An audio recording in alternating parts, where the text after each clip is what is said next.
Je vais enchaîner sur faire un petit peu l'historique, quand même en un mot, de comment est-ce qu'on s'est rendu compte à l'école que le harcèlement existait et comment on s'en est préoccupé. En fait, avant 2010, en France, très sincèrement, on n'était pas trop préoccupé au cœur de l'école par la question du harcèlement. Il y a eu des travaux d'Éric Debarbieu. Il est assez connu, ce monsieur, mais pas, vous ne le connaissez pas forcément. C'est des enquêtes autour du climat scolaire et qui ont rendu évident le fait que des enfants de plus en plus nombreux étaient victimes de violences au sein des établissements scolaires, mais de violences qui se faisaient dans le groupe. Donc ces phénomènes-là étaient connus, reconnus dans d'autres pays anglo-saxons. Le Canada est toujours aussi très en avance sur beaucoup de questions, y compris par rapport à ça. Des chercheurs avaient mis en évidence ce phénomène de school bullying, excusez mon anglais qui est déplorable. Et donc, à partir de là, franchement, entre 2011 et aujourd'hui, ça fait pas si longtemps, l'école s'est vraiment saisie de cette question-là. Alors, moi, je suis assez souvent critique de par ma fonction du monde de l'éducation nationale, parce que je suis à la fois dedans, dehors, et on est toujours un petit peu le poil à gratter dans la fonction où je suis. Mais là, c'est vraiment sincèrement que je vous dis que les pratiques et les mentalités ont évolué.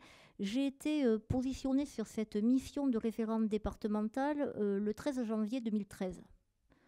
Voilà, c'était midi moins 5. Je croise l'inspectrice d'académie dans un couloir de l'inspection et elle me dit: j'ai donné votre nom au ministère, Madame Prabono, pour être référente départementale. Il fallait quelqu'un. J'ai décidé que ça serait vous. Parce qu'on nous a conseillé que ce soit plutôt des fonctions occupées par des personnels de services sociaux. Je ne connaissais rien à la question. Et je me suis dit, mais qu'est-ce qu'on attend de moi? Alors bon, je me suis documentée toute seule. Après, quand même, on nous a un petit peu briefé, formé sur la question. Mais 3 jours après, je recevais la première alerte par la plateforme nationale. Ça a été un petit peu compliqué pour moi au début pour gérer tout ça. Et j'ai su faire en fait, parce que recueillir la souffrance d'une famille, recueillir la souffrance d'un élève, je savais déjà faire. Par contre, le travail le plus compliqué, ça a été pour moi de justifier de ma place auprès des établissements scolaires, des chefs d'établissement, qu'ils vivaient, parce que je suis aussi conseillère technique de monsieur l'inspecteur d'académie, comme un peu un contrôle. Et Vincent Conquet pourra peut-être voir quel a été le changement par rapport à ça, ou d'autres chefs d'établissement qui sont ici présents dans la salle. Mais c'est vrai qu'au début, quand je les interpellais pour leur signifier que j'avais été alertée par la plateforme nationale, j'en profite pour donner le numéro de téléphone qui est le 3020. Ils ont simplifié parce qu'avant c'était un 0800, etc. Quand les gens appellent cette plateforme nationale qui est sur Paris, les écoutants de la plateforme, leur premier travail au début, c'est de décrypter la nature de l'appel. Essayer de savoir si c'est vraiment du harcèlement, avec toutes les indications que l'on peut en avoir. Et si ça l'est réellement, ils transmettent systématiquement une fiche d'alerte qui arrive sur ma messagerie académique. J'ai quelques jours pour contacter la famille. En premier, ensuite l'établissement scolaire et mettre en œuvre éventuellement en lien avec l'établissement un traitement, si ça n'a pas été déjà fait, quelques indications, quelques actions de prévention, mais j'en parlerai un peu plus après. Ce que je voulais dire, c'est que quand cette première alerte est arrivée et la première année, c'est vrai qu'à chaque fois que j'appelais un établissement scolaire pour leur dire, alors que j'ai une très bonne relation avec les chefs d'établissement, j'appelle au titre de référente départementale. Ah, bon, alors qu'est-ce qu'on n'a pas fait, qui n'allait pas, etc., etc. Aujourd'hui, c'est plus le cas. Aujourd'hui, pourtant, ça fait pas si longtemps, ça fait 4 ans. Aujourd'hui, les chefs d'établissement eux-mêmes m'appellent pour me demander conseil, chef d'établissement ou équipe ou CPE, etc., sur le traitement d'une situation quand ils sont coincés. Parce que c'est compliqué de traiter une situation de harcèlement. plus on est nombreux autour de la question avec un regard extérieur. Moi, je suis un petit peu comme si on prend un ciel avec des montgolfières, ben, un petit peu, je suis la lanterne un peu au-dessus, là, pour essayer d'éclairer, de remettre un peu de léger et puis d'essayer de faire en sorte que le climat scolaire soit le plus bienveillant possible pour tout le monde. Et c'est vrai que les situations de harcèlement, elles bougent beaucoup les parents, elles bougent beaucoup les enfants concernés. Quand je parle des enfants concernés, c'est les harcelés, ce sont les harceleurs et ce sont les témoins qui peuvent des fois ne pas dire, ne pas parler parce qu'ils ont peur des représailles, ne pas dire, ne pas parler parce que derrière, eh ben, ça les arrange bien que ce soit l'autre qui se fasse embêter, et ainsi de suite. Donc c'est toujours très compliqué. Et quand j'ai les parents en premier au téléphone ou quand je les reçois, c'est vraiment d'abord faut faire fonction de grande oreille, ne pas juger, juste écouter. Et souvent le fait d'écouter, ça apaise les familles qui, quand elles appellent, sont complètement désespérées et ont le sentiment, souvent, de ne pas avoir été entendues par l'institution scolaire ou pas suffisamment entendues. Et le fait d'appeler le référent départemental, enfin d'avoir le référent départemental, tout ce que je peux dire devient parole magique, alors que je ne fais que, en général, dire ce qui leur a déjà été dit. Quelquefois, je peux emmener une réflexion autre, c'est-à-dire orientée vers un suivi psychologique, etc., ou passer le relais à mes collègues dans les établissements scolaires. Mais c'est vrai que ma fonction fait que, du coup, ma parole devient plus importante alors que je suis comme les autres. Hein. Je fais on ne fait pas le même travail, on est complémentaires, mais il y a un effet un petit peu magique qui peut amener une espèce d'apaisement, en tous les cas, dans la situation. Et pour les établissements scolaires, c'est vrai que sur les situations les plus complexes, on est arrivé enfin à proposer quelquefois un axe plus collectif, un travail de prévention plus collectif ou un travail de réparation plus collectif. J'ai en mémoire une situation qui m'a beaucoup marquée et qui continuera de me marquer, qui était dans un établissement scolaire, un lycée professionnel, un élève qui avait été harceleur en 4e, en 3e. C'est lui qui me l'a raconté après. Et il s'est retrouvé, lui, en situation de harcèlement. Il était en première, alors qu'il était en 4e et 3e mauvais élève. C'est lui qui le disait dans ces termes-là. Seconde et première, il s'était retrouvé premier de la classe. Et il s'est retrouvé à son tour harcelé de manière très grave par des enfants, des jeunes gens qui étaient internes avec lui et qui avaient commis des actes graves, excessivement graves contre lui, jusqu'à ce que ce jeune homme fasse une tentative de suicide. Et bon, je vous ai dit que ça serait léger ce soir, parce que ça s'est bien fini. Il y a eu tout un travail de fait avec l'établissement scolaire, avec la maman de ce jeune homme, et avec ce jeune homme et la sœur de ce jeune homme, qui a été un appui aussi pour nous, pour que ce jeune homme, alors qu'on était sur un lycée professionnel, ce qui n'était pas évident pour pouvoir reprendre sa scolarité, et le risque, c'était qu'il change en fait d'établissement scolaire, parce que les parents, souvent, quand ils viennent nous voir, ils nous disent finalement, je vais changer mon gamin d'établissement parce que du coup, ça ira mieux ailleurs. Et moi, je leur dis, Monsieur Sandoul le dira aussi, moi, je leur dis non, ne faites pas ça. Il ne faut surtout pas que vous changiez votre enfant d'établissement. On essaie de travailler autrement, mais des fois, ils ne le veulent pas.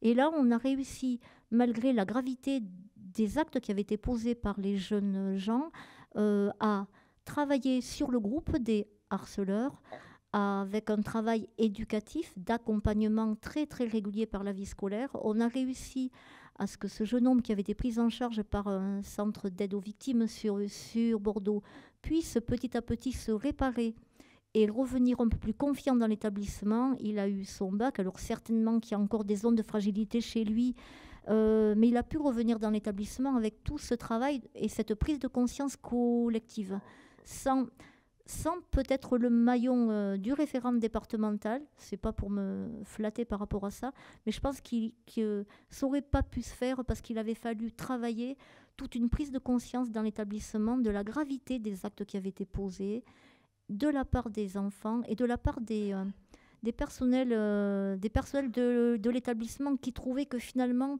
comme c'était le mode de communication entre les jeunes, c'est des garçons, voilà, enfin bon... sauf que lui, c'était un garçon, mais il était plus sensible que les autres, il était différent et lui, il ne le vivait pas comme les autres. Et c'est vrai qu'il faut aussi travailler sur ces représentations-là. Voilà ce que je voulais vous dire qui me paraissait important. Alors après, pour vous donner un ordre d'idée sur,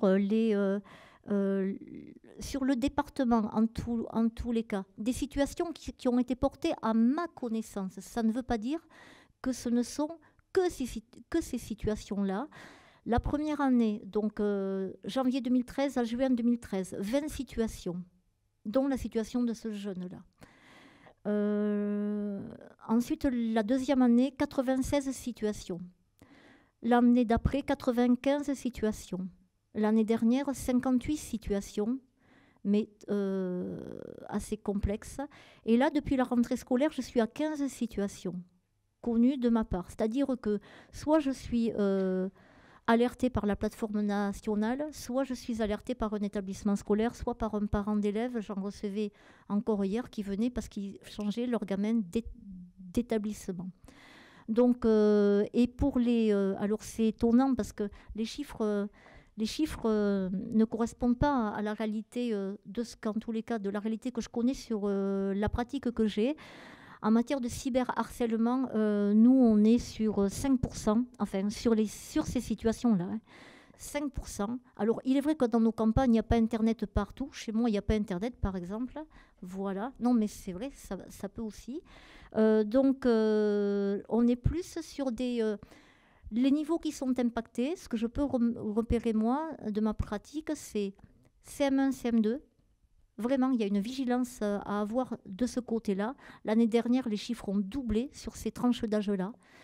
Et ensuite, 6e, 4e. C'est les deux niveaux de classe. Les 6e, parce qu'on est dans l'arrivée dans un établissement scolaire, on peut être embêté par les 3e. Et les 4e, franchement, c'est des niveaux de classe qui sont... Enfin, les gens qui travaillent à l'éducation nationale le savent bien. C'est des tranches d'âge qui sont assez sensibles et c'est ces tranches d'âge-là que l'on retrouve. Très peu. J'ai à peu près des chiffres. Sur les lycées, d'enseignement général, on est à 2% sur le département pour l'instant. Et les lycées professionnels, on est à 10-12%. 15% lycée professionnel, les collèges 52%. Et premier degré, école primaire, 20%. Donc ça correspond bien aux chiffres qui ont été donnés au niveau national. Et puis c'est vrai que j'ai traité quelques situations de lycée et une situation de BTS qui était ancrée depuis la seconde et le gamin a craqué en deuxième année de BTS. Jusque-là, il n'avait rien dit. Parce que le problème, ces jeunes-là ne disent pas ce qui se passe. Et en fait, quand l'institution scolaire le découvre, ça s'est passé depuis longtemps dans le dos des adultes et même dans le dos des parents qui n'arrivent pas à repérer, parce que les signes dont on a parlé peuvent être des signes d'autres faits, des signes en lien avec une situation de maltraitance, une fragilité psychologique. Donc c'est toujours très compliqué de pouvoir repérer ça, et plus on est vigilant et attentif ensemble en fait, hein, parce que ce qui est important, c'est qu'on soit ensemble. Les parents d'un côté et l'école de l'autre, non, c'est les parents avec l'école avec les parents. Moi je dis souvent aux chefs d'établissement, quand je les ai au téléphone et que les parents sont venus me voir, je leur dis, vous ne les avez pas assez écoutés. C'est-à-dire que si les parents, quand on a affaire à des parents inquiets, anxieux, il faut les écouter. Après, notre travail à nous, au niveau de l'école, c'est d'arriver à décrypter, et là c'est assez flou quelquefois, ce qui est de l'ordre d'un jeu pour être accepté dans le groupe, ou ce qui devient du harcèlement. Parce qu'on a tous été dans des phénomènes de groupe, petits, adolescents, plus grands, etc. Il y a quelquefois des règles du jeu qui sont acceptées par le groupe, même si elles ne nous font pas toujours plaisir. Et alors, la limite là, c'est quand est-ce que le jeu va plus être un jeu partagé par tous. Et c'est là où il faut être très très attentif, et c'est là où c'est compliqué. Et je vais laisser la parole après à Vincent Conquet, mais c'est vrai que ce qui me paraît aussi, ce que je voulais vous dire, et ne le prenez pas mal, on pourra en discuter après, c'est que quelquefois, des parents sont très anxieux par rapport à la scolarité de leurs enfants, sont hyper protecteurs, parce que c'est vrai que l'école, bon, voilà, a un gros enjeu. Et on a quelquefois, j'ai quelquefois en face de moi, les 2 derniers, c'était ça, des parents qui ont pris le harcèlement comme porte d'entrée pour porter leurs propres angoisses parentales. Et alors que leur enfant n'est pas forcément harcelé. Et il y a quelques parents qui sont quelquefois un peu trop proches. Alors il faut être proche de ses enfants, bienveillant, mais quelquefois pas trop. Il faut être à la bonne distance, qui prennent cette question-là comme un cheval de bataille pour régler quelquefois leurs propres comptes par rapport à à leur propre histoire. J'ai quelques situations comme ça dans les 95 ou 96 d'il y a 2 ans, il y en avait au moins 7 ou 8 où en fait c'était pas vraiment du harcèlement, mais ça avait été un moyen quelque part de porter leurs propres angoisses. Alors, il faut être vigilant aussi. Nos enfants ont à faire leurs expériences également, dans un bornage constructif, mais il faut vraiment que tout le monde soit ensemble. Voilà, je m'arrête là parce que moi je suis très bavarde aussi, je suis comme à Alexis, donc je vais peut-être passer la parole à Vincent. On continue sur l'éducation nationale et après on partira dans les confins du psy, etc. etc. Comme ça tu auras... Oui, mais dit de cette manière, c'est un peu douteux, hein, donc ne vous inquiétez pas. Mon rôle, c'est de clarifier, hein, de ne pas être dans des aspects qui seraient incompréhensibles, hein. On partira du sensible, hein, puisque la question du harcèlement amène à ce qu'on soit dans l'étonnement, pour aller vers l'intelligible, clarifier, éviter les phénomènes de confusion. Ce que disait tout à l'heure Laurence quand elle parlait, et je vais laisser la parole, hein, juste 2 mots, lorsqu'elle parlait de cette absence de parole, il faut savoir que le harcèlement, le mot qui suit par la suite, c'est la question de la sidération. Dès lors où il y a cette sidération, ce qui est une distorsion de la pensée, il n'y a plus la possibilité d'échanger. C'est le passage à l'acte derrière. La parole ne fonctionne plus. Dès lors où vous vous trouvez dans des situations, sachant que nous faisons partie de la même espèce humaine et ce qui nous relie, c'est bien la parole, hein, le logos, dès lors où vous n'êtes plus relié par la parole, vous vous retrouvez donc à agir comme vous le semblez. Il s'agit là de votre place au sein de l'espèce humaine. C'est l'effondrement psychologique. Et les élèves dont tu citais, hein, dans le tableau qui était très très bien fait, montre bien cet aspect-là. Et je voudrais ajouter que, juste encore un mot, la lecture psychologique que je ferai de la bonne description qu'a fait Samir sur le harcèlement, il y manque quand même un élément, à savoir comment on présente des excuses à un enfant qui a été harcelé, pour qu'il puisse retrouver ce qu'on appelle les assises psychiques, pour qu'il puisse parler avec celui qui est en face, qu'il retrouve sa place en tant qu'être humain. Faut-il qu'il reçoive en premier lieu des excuses? Sans excuses, on ne peut pas se réhabiliter, c'est pas possible. Je prolongerai mon propos par la suite.